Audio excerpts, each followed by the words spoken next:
Hello, what is up mga ma'am, sir, ma'am? Ako po si Ralph Cifra, isang visual artist from Manila, Philippines. And today, i-custom repaint natin si Venom. This is from Aquarian Toys na 1/6 scale na statue. Mas malaki siya dun sa previous na release.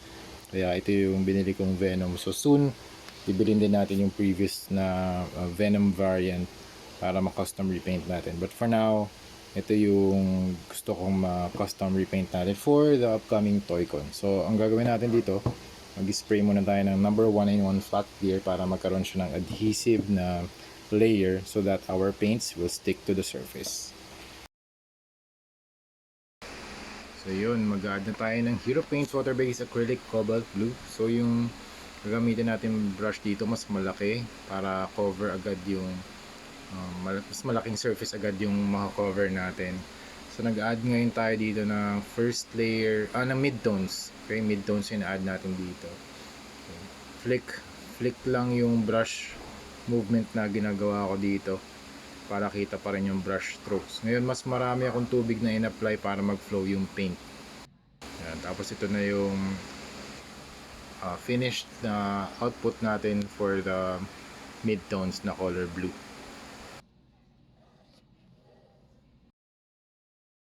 Okay, next color, coral blue naman. Same brush movements, brush strokes. Papatong lang natin dun sa cobalt blue na area na ginawa natin.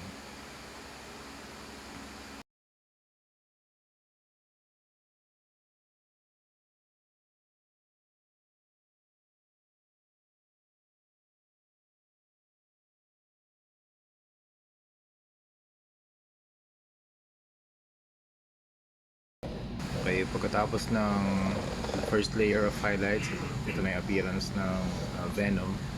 And then next naman na gagawin natin, mag-apply naman tayo ng intense violet para magkaroon ng konting tint ng purple or ng violet. Ina-add lang natin dun sa mga deepest areas.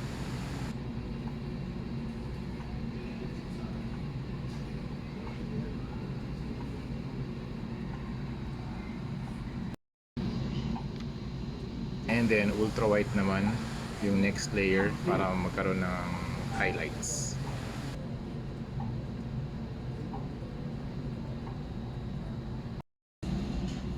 Since malaki to si Venom, gamit tayo ng rim lighting. So sa kanyang right side, mag-add tayo ng red and white and orange. Para siyang coral red.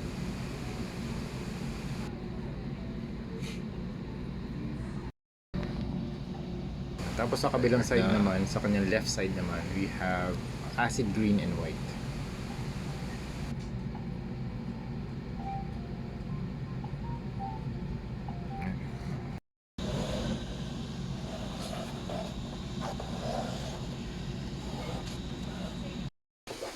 So yun mga ma'am, sir, ma'am, done na tayo sa ating Venom Custom Repaint Project. Again, shout out to Sir John Rodney of Philbars Sky Garden. So recap lang natin kung paano ko siya ginawa. Nag-apply tayo ng clear primer, added shadows, yung intense violet, tapos added highlights, mid-tones pala, yung cobalt blue, tapos yung highlights, yung coral blue naman, and then we added rim lights dito sa kanyang right side. Ito yung mas coral na red, mix yan ng red, white at saka orange. Tapos nag-add din tayo ng green naman dito sa left side niya para meron siyang yun nga rim lighting. Okay, tatanggal lang itong mga kinabit ko na na tentacles. Yung tentacles nga pala galing to sa ZD Toys Venom. Okay, tapos yung web, custom web design, custom web design yung ginawa ko dito. Wires lang to. Meron akong tutorial kung paano ko to ginawa na sa previous video. Okay? Ano lang to, para siyang floral wire, tapos gumamit din ako ng, so iti-twist nyo lang siya na iti-twist. So, gumamit din ako ng rotary tool para mas madali yung twisting. So yan, mas close up. Okay? Tapos ito yung likod.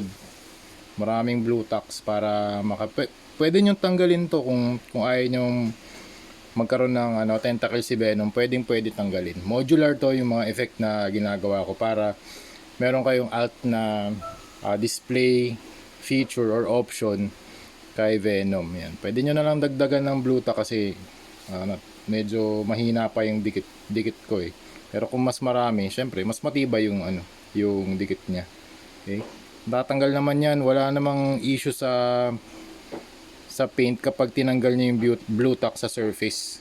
Kasi ano naman to, hindi naman madadamage yung paint nito sa surface kasi nag-cure naman yung ano, nag-cure naman yung paint job na ginawa natin. Nag-spray din tayo ng flat clear para ma-seal yung paint job ng Venom before we attach the tentacles via blue tack. Meron na rin akong signature dito sa likod.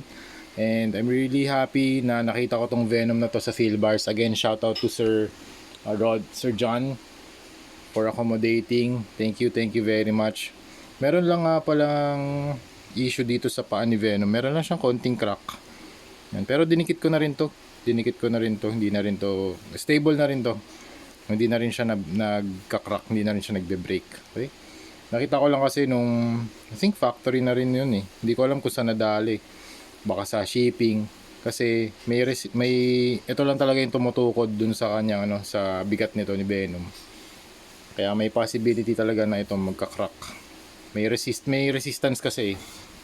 Okay? So yun lang mga ma'am sir, that's it. Thank you very much for watching and see you sa next video. Bye-bye.